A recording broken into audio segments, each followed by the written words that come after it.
Alright, in this training we are going to cover the basics of Encompass Mobile with the day in the life of a sales rep.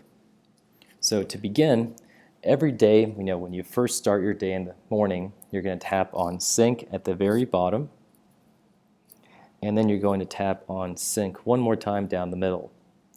So by syncing, we are establishing a connection with the server side where we're pulling your list of plans or sell sheets for the days.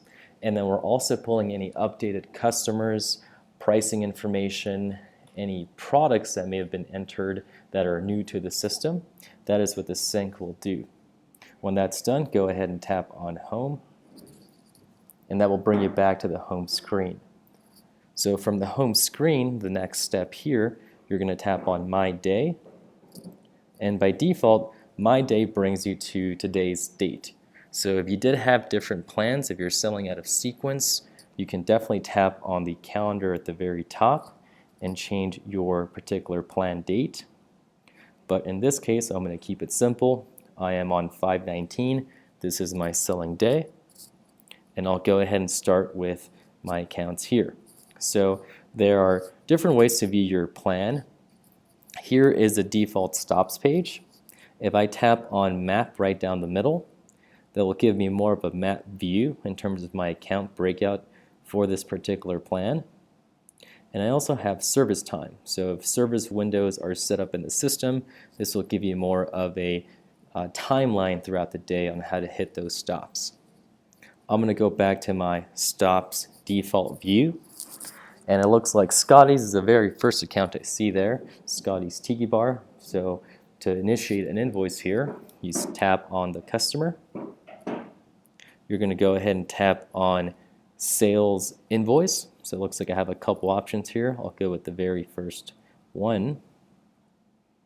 And this one isn't quite scheduled yet, so I'll go ahead and choose a delivery date. So let's go with Tuesday, and then I'll just scroll down to one of my Tuesday routes, and here we are. So once you select your date, in case it's an invoice that hasn't been scheduled yet, go ahead and select the date, the delivery route, and here we are. This is the invoice edit page.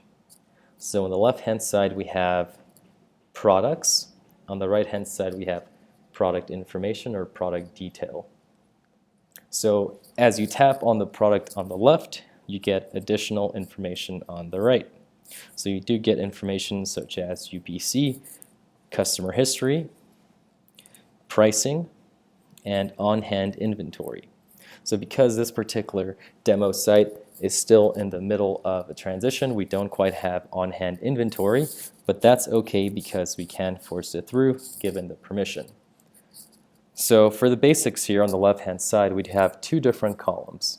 These are very important to keep in mind. On the left we have inventory, which is INV, and that's simply the inventory you record at the retailer location. It is not your on-hand inventory, it is the retailer's. On the right-hand side we have purchase, or PURCH. That is where you're actually selling to the customer, what they're purchasing. So let's start with item 118. On the right-hand side I can see I don't have any on-hand inventory, it's a 0. But if I know there's a shipment coming in later that day, I can definitely go ahead and force it through, assuming I have the permission to do so. So let's say Scotty wants 5 of those cases. Hit done.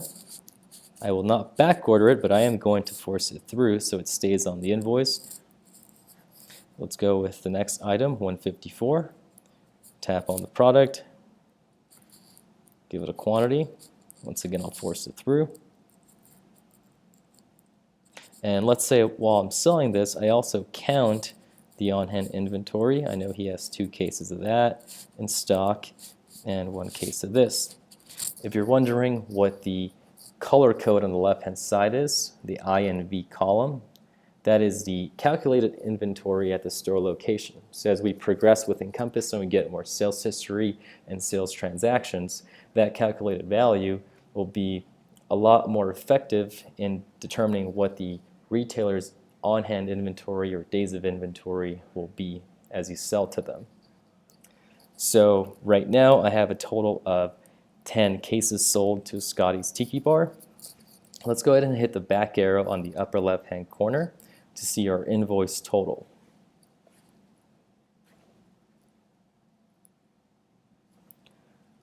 So looking at the invoice here, I do have a total of 10 cases for 197.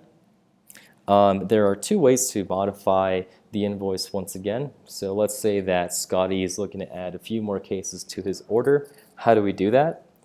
To start here, let me show you the invoice edit page.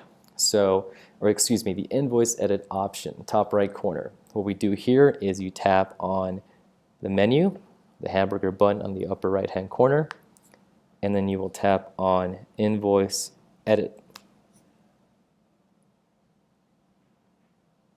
That brings you right back to the invoice edit screen where you can add additional cases.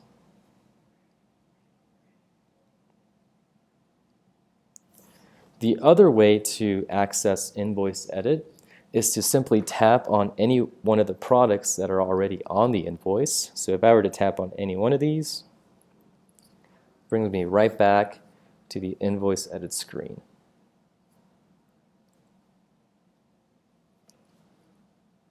So at this point, we went into Scotty's Tiki Bar. We went ahead and sold them a few cases. We took some inventory. That is a very basic form of keying in a sales order.